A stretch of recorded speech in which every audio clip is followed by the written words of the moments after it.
Ariel Show. I'm Ariel. Today we're going to be talking about what to do with negative comments online, with criticism, especially for those of you who put your art out there, who share what you're making with people. The internet is the best. I freaking love the chance that in literally 2 minutes I can share what I just created, and you guys get on there and you tell me what you think and you interact with it, and it becomes such an amazing relationship. And we would not be the band that we are without our online presence, without you guys commenting, without you being a part of it. We set up a MySpace page from the very beginning, and literally I would sit there and manually add people so it looked like we had more friends. But now I don't have to do that anymore because there are so many of you. I love that. I don't want to downplay how awesome that is, but of course, you know, it's like totally a double-edged sword. There are a lot of idiots, freaking idiots, who get online and say really idiotic things. Not you guys, I know, just other idiots. But that means that when we put our stuff out there, we get feedback.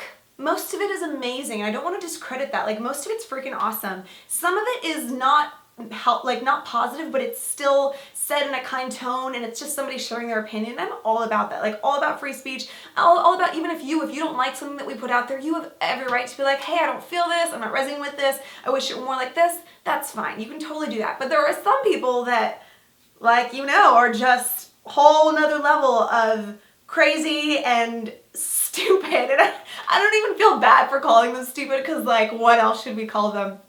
And it's actually been a little entertaining in our career to see some of the creatively mean, just hilarious things that people have said, and our manager Tim gets a kick out of retweeting some of those. So that's been fun to see. But we released our Now You Know video recently. Oh my gosh, I cannot believe how many views we have. Freaking thousands, tens of thousands of views in such a short amount of time. And the fact that we've done this with no marketing plan, no label, just us and you. It's really you making it happen, so thank you.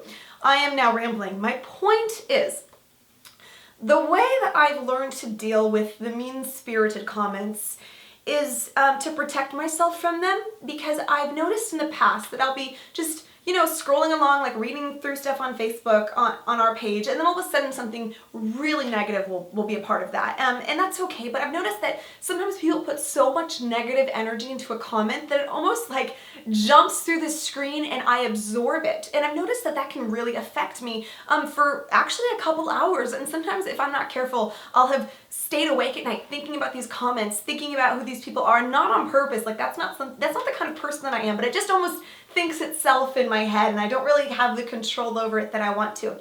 So I was noticing that I was getting some anxiety from stuff like that a few years back, and so I decided that the best way to protect myself from that would be to get smart about this and to throw up some boundaries, because I have a whole life of art making ahead of me just like you, and I'm probably going to do things that not everybody loves, and really, if I'm doing a good job, some people will really passionately hate what we're making, and I think that's awesome. If we're making something that makes people, just rubs them so the wrong way, something that they hate so passionately that they have to spell out in some 20-minute comment about why it's the worst thing ever, that's kind of cool. But I don't personally need to be hearing that. I don't need that energy in my life, because I got stuff to do, just like you do. I got a bigger life to lead. I got bigger things to worry about than that. So I learned that the best way to protect myself was to not go where the mean comments are. I know where the nice comments are. For example, my Twitter and Instagram feed are always awesome. I never have to worry about anyone on there. It's just so cool. I interact with you guys. It's cool. I love it. It's awesome. But then there are some places like YouTube where people do get more mean-spirited. It feels more anonymous, and that's cool. But for the Now You Know video, for example, I never ever scrolled down and actually read through the comments. And if you think oh my god, you even see what people thought, that's awful. No, my sweet sister emails me screenshots of all the good comments, as well as one of my managers, Rachel. She'll send me little text messages of some of the really nice comments, and I love that. That just makes my heart explode. But I don't have the heart space to get emotionally engaged with really mean-spirited, negative comments. And I don't really care what they have to say. It's not like I'm going to change for them. So I think it's a good idea to just not listen to them, to not even hear them, to not even give them an opportunity for me to read through the comments. So I protect myself, I set up boundaries, I don't read them. But I read the good ones. So if you're commenting, I want you to know we appreciate that. Don't stop commenting. I read we have 8 different social media platforms, and I'm on there quite often, trying to be really involved, so I want you to know that. But I'm writing a book, as you know, and I'm so excited with how it's turning out. I'm pretty much almost done, actually, and I've got this section in there on creativity, and I wanted to just read you this little paragraph about creativity. I've got these little tidbits on sharing your art and how scary that is, and I know that, I'm discussing that in here.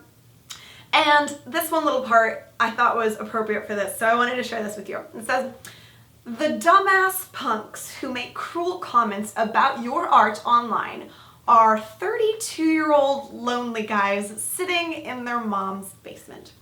I know this for a fact because I know that no one who is actually living their life with intention and attempting to share their heart with us would have the time to sit around and troll.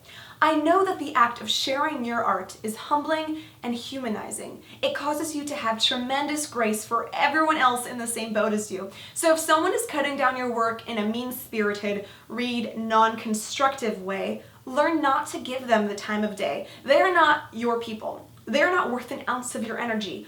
Look the other way and go back to doing what you do best, creating and looking awesome doing it. So that's kind of my take on this. I don't give that kind of negative energy in my time of day because it will shut me down. It will handicap me. It will make me not be able to produce in the fullness of what I came here to do. So I don't entertain it. I don't engage in it. And I hope that that's helpful for you guys to hear. I'm not saying that my way is the right way. I'm saying this is how I survive. So I hope this has been helpful for you guys. I love you forever. I'll see you next week.